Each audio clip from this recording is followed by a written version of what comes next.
Yo, what's good everyone? As a creative professional, file storage and frequent backups are very important to me.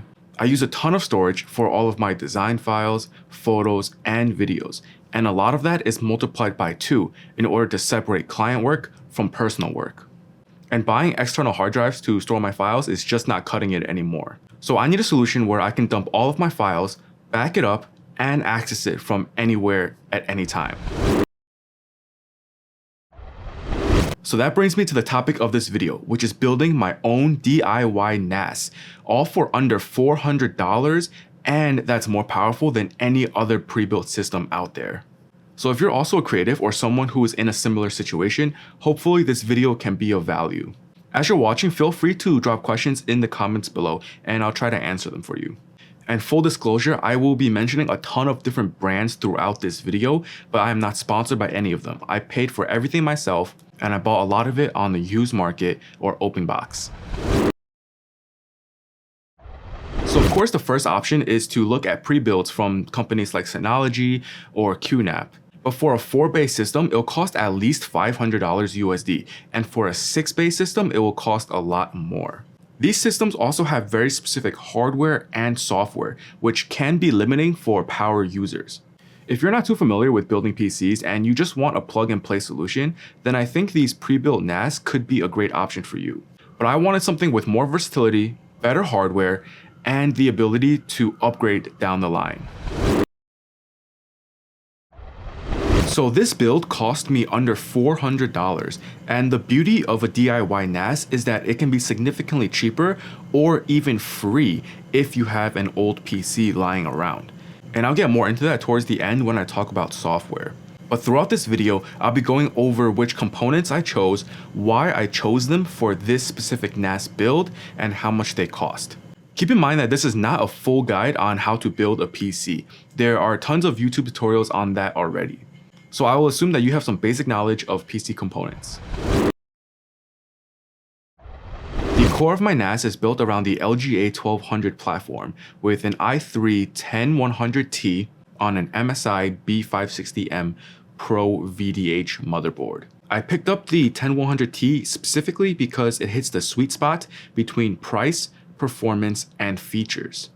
The 10th gen i3 is more than powerful enough, and it's still fairly recent, but 2 generations old by now, so it has come down in price. The T in the i3-10100T means that it is a power optimized chip for lower power draw.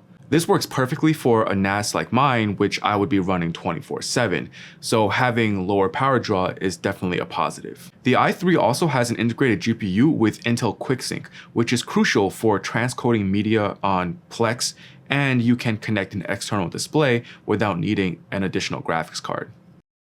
The MSI B560M Pro VDH motherboard was the cheapest B560 motherboard that I could find. It has all the core features that I need and decent VRM cooling for longevity. You don't really need a crazy motherboard with features like overclocking for a NAS build. Stability is the key here.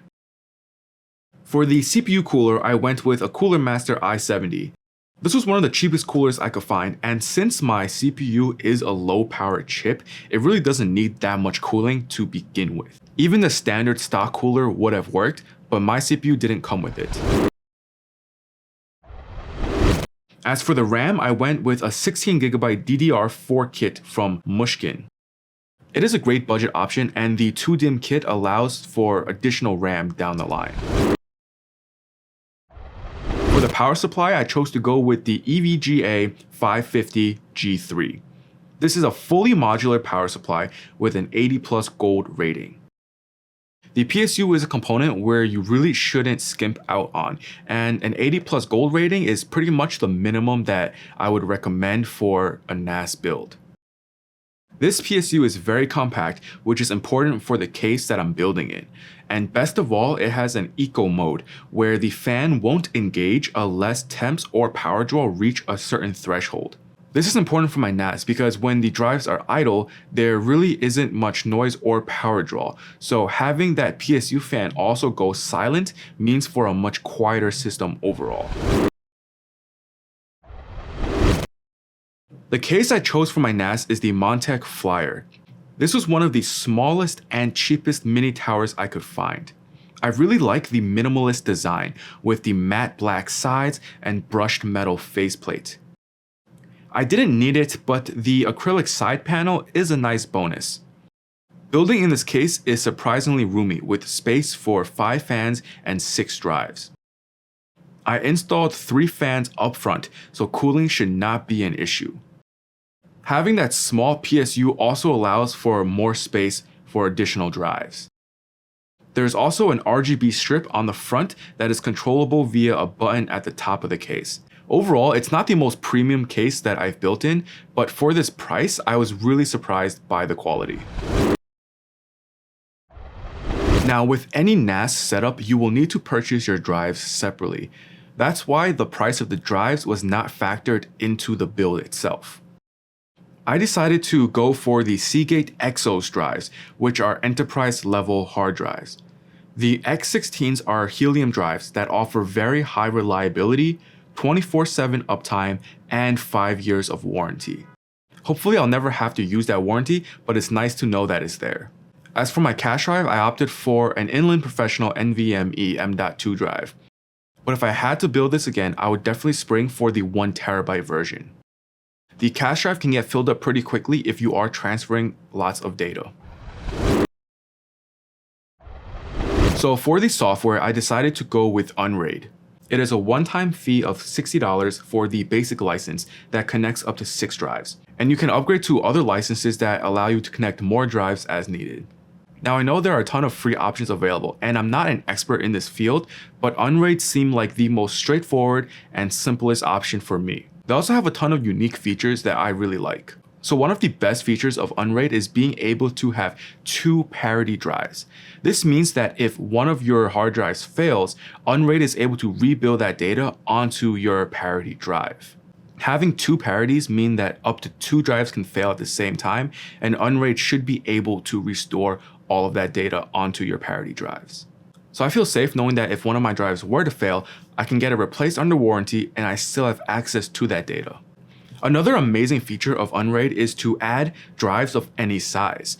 You don't need to add drives in pairs. So basically any drive that goes on sale and is a great deal, I can just snag up and plug it into my system.